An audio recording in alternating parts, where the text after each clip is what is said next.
kubera iki abantu bashobora kwibaza ati kubera iki none batamufatiye Perezida Paul Kagame bagashiramwo n'umuryango wiwe wose.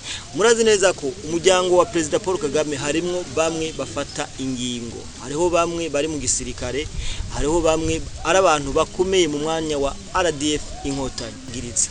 Baratanguye kuvuga nti uyu yoba akorana na FDLR.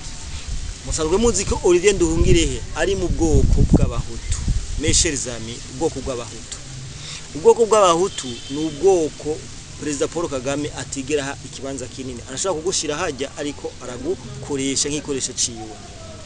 Bavuga nti ibintu bikubera tuma Olivier Nduhungirehe bamuhora canke bamwagiriza ibintu biriya. Bavuga ko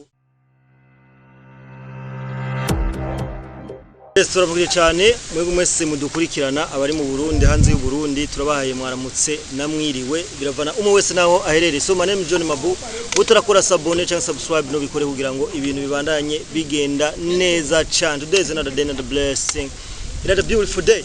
So guys, twaje ngare turibusa kandi abantu mutarakora sabone cyangwa subscribe mu bikore kugira ngo tubandanye tugira umuryango wagutse cyane.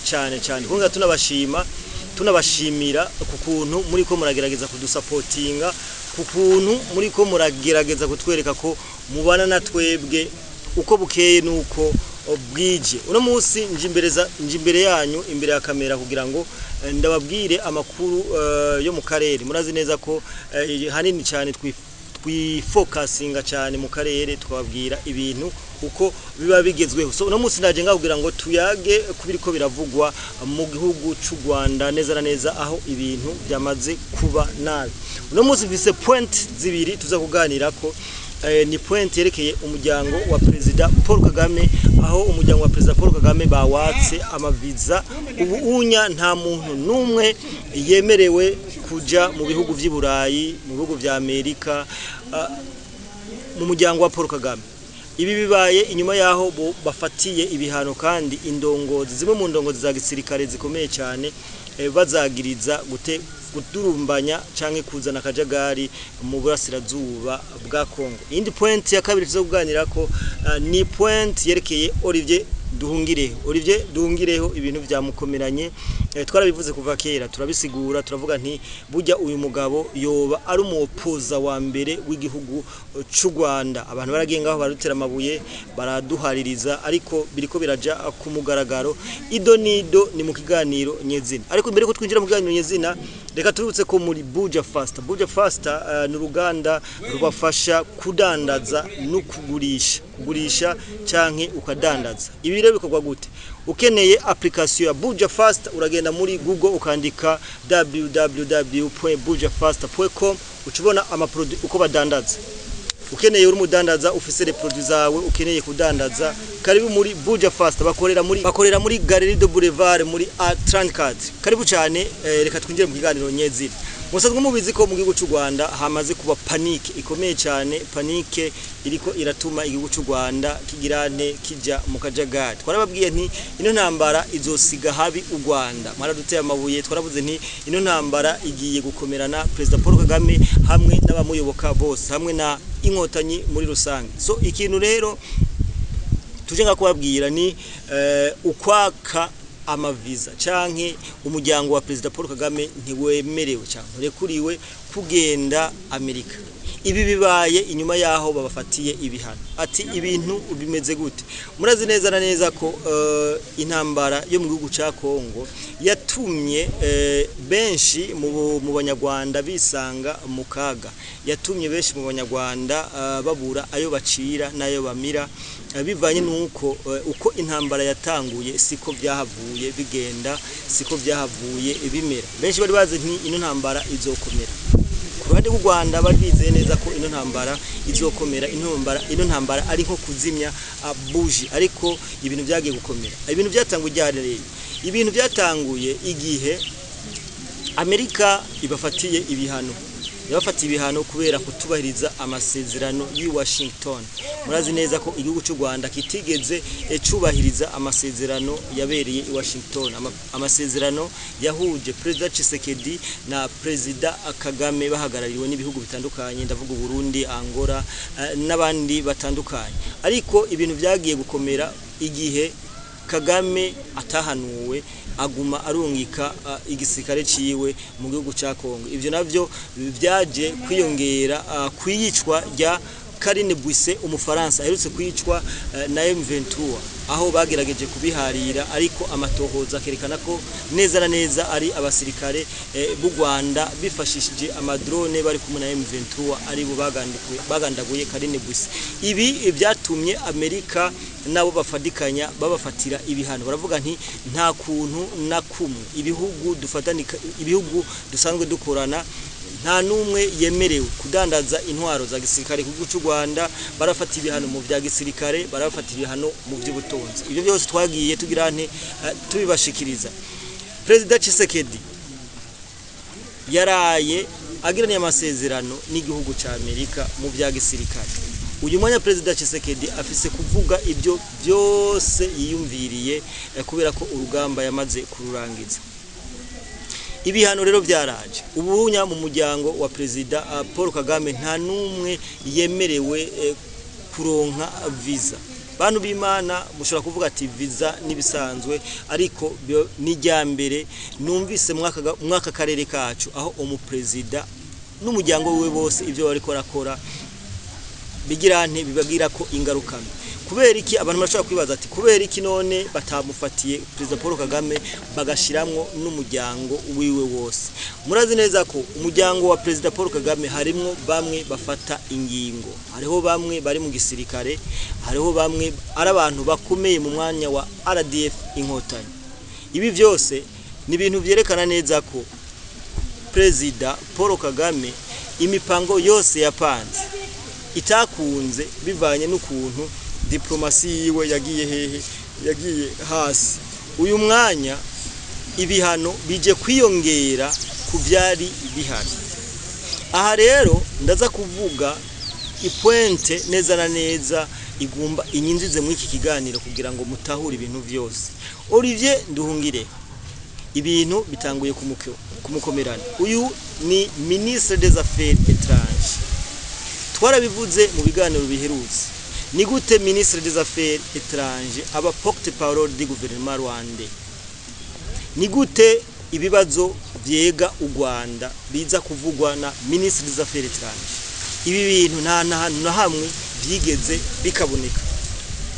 Ariko twaravuze nti namba u Rwanda hari umuopoza wa mbere rufise ninde? Ni Olivier Nduhungire. Hari amakuru abanyarwanda batanguye kumwagiriza, baratanguye kuvuga nti uyu yoba akorana na FDLR. Musanzwe muzi ko Olivier Nduhungire ari mu bwoko bw'abahutu. Mesherizami ubwoko bw'abahutu. Ubwoko bw'abahutu ni ubwoko President Paul Kagame atigera ikibanza kinini. Arashaka kugushira hajya ariko aragukoresha nk'ikoresho ciwe. Bavuga nti ibintu bikubera tuma Olivier Nduhungire bamuhora canke bamwagiriza ibintu biriya. Bavuga ko iyo agiye mu mahanga agerageza gucafuza igihugu cagute igihugu cy'u Rwanda, agerageza gucafuza igihugu cy'u Rwanda akoresheje imbuga ziwe harimo na Twitter iyo bita X y'ubu. Twarabivuze nti amajambo ashikiriza akeshi na keshi usanga ariko agenda yopoza President Paul Kagame. President Paul Kagame avuga ibi, Olivier Nduhungire akaza agirante abisukamwo amazi. Twaravuze ati nyabuna politike zikinwa kwishi. Uyu mugabo ashobora kuba ari karakina politike itandukanye niyo abantu basanzwe bamubonako. Uyu mwanya rero tuvugana, uyu Olivier Nduhungire atanguye kwagirizwa bimwe intera hamwe zagirizwa. Atanguye kwagirizwa ko azana ingenga bitekerezo mu banyarwanda na genocide.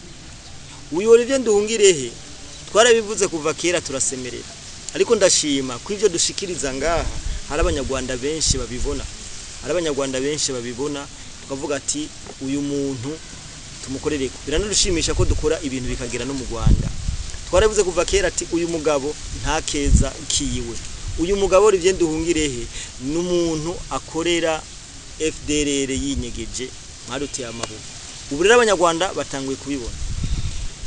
Iyo ukoreye President Paul Kagame hakagera kuja muri situation nk'izi uba ugeze ku musozo kariyeri yawe ibisa niriko irarangira. Mwanya dushobora kumva ngo Olivier Nduhungirehe umutima wahagaze. Mwanya dushobora kumva ngo yiyahuye. Uku niko inkotanyi zibigenza mesherezame iyo zitakigukeneye. Olivier Nduhungirehe n'umuntu mwiyi ntambara yagiragije kuvuga ibintu byinshi cyane aho naje ubwanje navuze ati mbega uyu mugabo yoba ari ku ruhande uruhu, ariko urabona neza ko ubu unya RDF inkotanyi Kagame n'abamuri inyuma batanguye kugirane batanguye kubimenya. Ibi rero bizajyari iyo mu rugendo rw'urugamba wasinzwe n'abakuri pembeni batangura kukuvako, ibi ntawo bidoha canke ntawo bikekeranya. Baravuze ati no ntambara muri Kongo Kagame yarayitsinze. Kuba yarayitsinzwe rero mwarabonye ryari ariko aragesha inama indongozi yashavuye cyane, aho yahise mwaravuga ati nimuhaguruke. Ryari rya mbere tubonye Perezida Paul Kagame akoze ibintu nk'ibi, ati nimuhaguruke mwese canke ndabirukane. Urumva yamaze kubona Perezida Paul Kagame ko ubwiwe ndani atunze abagambanyi, ubwiwe indani atunze abantu mwanya bashobora kugirana kumuhitana. Hari n'amakuru ahari avuga nti mu gisirikare ca RDF haratanguye no kubonekamwo imice bivanye no kuri dossier yuko bataronka amafaranga baba bariko barakorera muri hehe za Mozambique za hehe ahantu hose atandukanye baba bariko baragenda kugwana ntibagiye mu gihugu ca Kongo. Hari amakuru avuga ko mu gisirikare ca RDF ho batangwa naho nyene kwicamwo imice. Kandi uri umuntu ubona kure ufise imbono urashobora kubona neza ko Perezida Paul Kagame afise ihungabana muri we, afise ihungabana muri we gute? Kubera ko yamaze kubona ko ibinyoma byose yagendeye ko iri ya 30 byamaze kugira byamaze guteshwa agaciro meme n'abamuri hafi. Twaravuze nti uyu mu president burya yakreye igitinyiro ntiyakreya igikundiro. Hariho itandukaniro riri hagati y'igikundiro n'igitinyiro. Abantu bari hafi ya Perezida Paul Kagame baramutinya ntibamwubaha. Nico kintu kiriko kiraba uyu mwanya atanguye kubona kumwe twaza turavuga kuva kera ati burya urashobora kubaka ibintu ukavyubaka neza bivanye na dictature uri kurakoresha cage igikenye, ariko iyo bimaze kuguhindukiranira bimwe wubaka byose birangira bisenyutse. Namba hageze yaho Ministre des Affaires étrangères Olivier atangura kubumwokuza wa Perezida Paul Kagame, mesherizame Olivier Nduhungirehe n'umuntu afise ama connection. Olivier Nduhungirehe kugeza isaha ibintu byandika ku kinyamakuru Igihe niwe abaha caption, niwe ncabwenge u Rwanda rufise ashobora kuvuga igifaransa abantu bose akavuga ati ego. Ibintu byose bandika mu Rwanda bica kuri Olivier Nduhungirehe. Namba incabwenge igeze ku rwego rwaho imuhinduka Perezida Paul Kagame, mesherizame uyu yarafise connection pourquoi pato bariho n'abandi bantu bamuri nyuma mudashobora kumenya. So reka turindire, ni question y'umwanya gusa, twebwe natwe kuri urubuga twiyemeje kwama tubaha update, twiyemeje kwama dukorera ibintu byose ku nyungu z'igihugu. Runo rugamba twatanguje ntituzoruhagarika kugeza yaho bose nuvuga ngo twararutsinze, twaramaze kurutsinda.